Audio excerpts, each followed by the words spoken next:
May isang lalaki, ang sasabihin na lang nating naging bihasa sa sining ng kabalbalan. Nanlilimos at natutulog na lamang siya sa kalye sa kadahilanang wala na itong bahay na matutuluyan. Pero hindi mo aakalain na ang pulubi na ito ay kaiinggitan ng karamihan sa halip na kaawaan. Sa kanyang alanganin ba naman na kalagayan ay hindi talaga kapanipaniwala na maibabad pa rin ito ang kanyang gusgusing buto sa mahigit 100 babae sa kanilang lugar.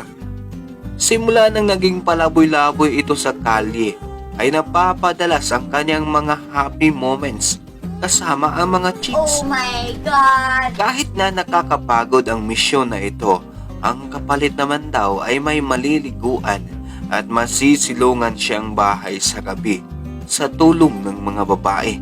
Paano kaya nangyari ang lahat ng ito? Sino ba ang pulubi na ito at syempre ano ang kanyang kwento? This is Kamatay Story, pero bago yon, pwede bang maanyayahan muna kitang mag-subscribe sa aking channel? Click mo na rin ang notification bell at ilagay sa all para wala kang mamiss na ganitong mga video. Okay, let's do this!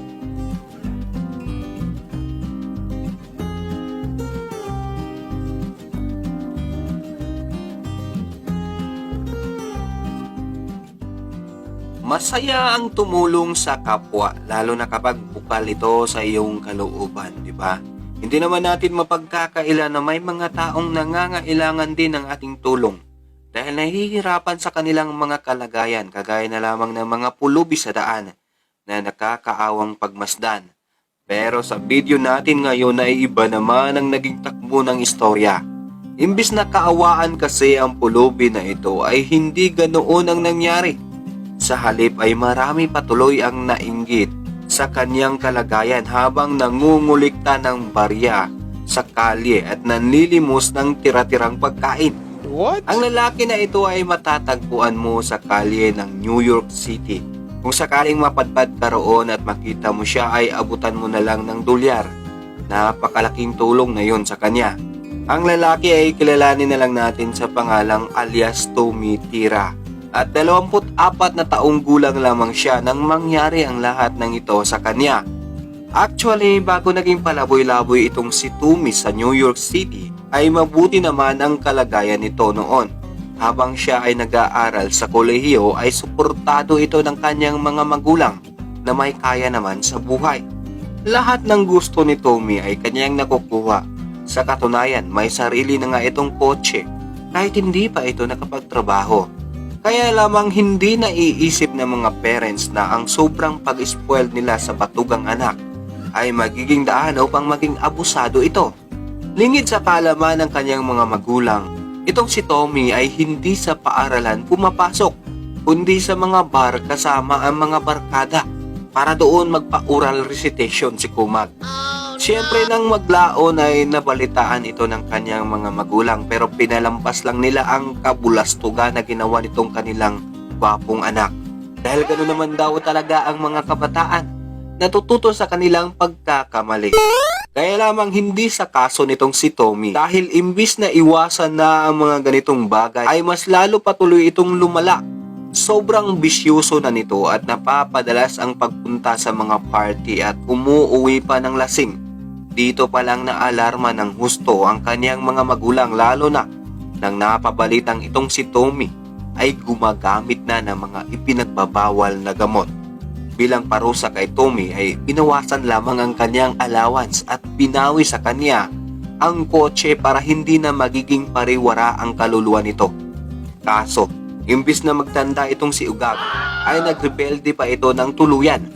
Hanggang sa mahuli ito ng kanyang mga magulang na gumagamit ng bato kasama ang mga tropa sa loob mismo ng kanilang pamamahay. Niulbo ang kaspa ng kanyang mga magulang sa kawalang hiya nitong si Tommy. Sa sobrang galit ng kanyang mga magulang dito kay Tommy ay pinalaya siya sa kanilang sariling bahay at binalaan na wag nang tumapak pa sa kanilang bakuran, kundi sila mismo ang tatawag ng pulis para ipahuli ang sariling anak. Si Tommy ay hindi naman nag-alinlangan na umalis sa pag-aakala na mas maging madali sa kanya ang lahat. Kaya lamang, 8 buwan pa nga lang ang lumipas, si Tommy ay matatagpo ang pakalat-kalat na lang sa kalye habang nanghihingi ng mga barya sa mga dumadaan para may pangkain lang ito. Nakakaawa talaga ang naging kalagayan nitong si Tommy, pero kasalanan niya naman yon, kaya nangyari ang lahat ng ito sa kanya. Para lamang makasurvive siya sa kalye ng New York City, ay lumalapit siya sa iba't ibang babae sa gabi para alokin ang mga ito ng date. Hindi naman mapagkakaila na may hitsura itong si Tommy kahit gusgusin itong tao. LOL! Sa galing ni Loco Dumiscarte ay may mga babae talaga siyang napapayag na sumama siya sa mga bahay nito. Oh my God! At doon ginagawa ni Tommy ang literal na pagbabanat niya ng kanyang buto na may sombrero para maging matagumpay ang kanilang gabi. Dahil dito si Tommy ay nagkakaroon ng maliliguan at masisilungan na bahay pansamantala.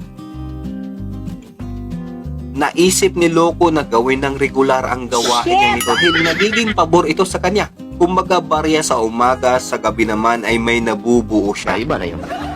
Kaya si Tommy Tera ay ginamit ang pera na kanyang nalimos mula sa mga babae para ibili ng mga magagarang damit nang sa gayon ay mas maraming babae pa ang kanyang mapapasukang bahay.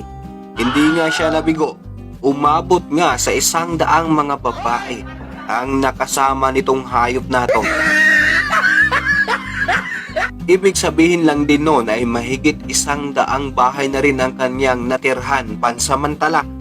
Ilan sa mga bahay ng mga babae na ito ay labas-masok na lang si Tommy na parang may-ari dahil naging suki na kuno niya ang ilan sa mga babaeng ito.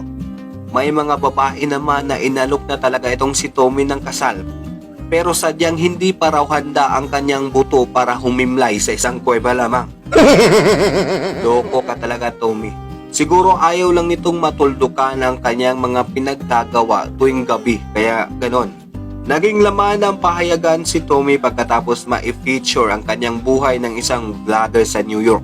Sa isang panayam kay Tommy ay inamin nitong napapagod na rin siya sa kanyang mga ginagawa, na sa umaga ay palaboy at sa gabi naman ay pakboy. Kaya naman imbis na kaawaan ng mga netizens itong kalagayan ni Tommy, ay marami patuloy ang nainggit at gusto na rin na maging mga pulubi sa kalye ng New York City. Binansagan patuloy ang Loco na ang pinakamarangyang pulubi ng syudad sa usapin ng sining ng pakikipagbalbalan dahil sa istorya ng kanyang buhay sa kalye. Ginagawa mo! Kamata, ano ang maipapayo nyo sa Locong tumitira na ito? Ipaabot mo yan sa ating comment section at masisiyahan akong basahin ito. Dito magtatapos ang isa na namang kamata story natin. Na-miss ko kayo? Huwag nyo sanang kalimutan na mag-iwan ng like sa video na ito dahil napakalaking tulong na niyan para sa aking channel. This is Leon Mata. Hanggang dito na lang. Salamat.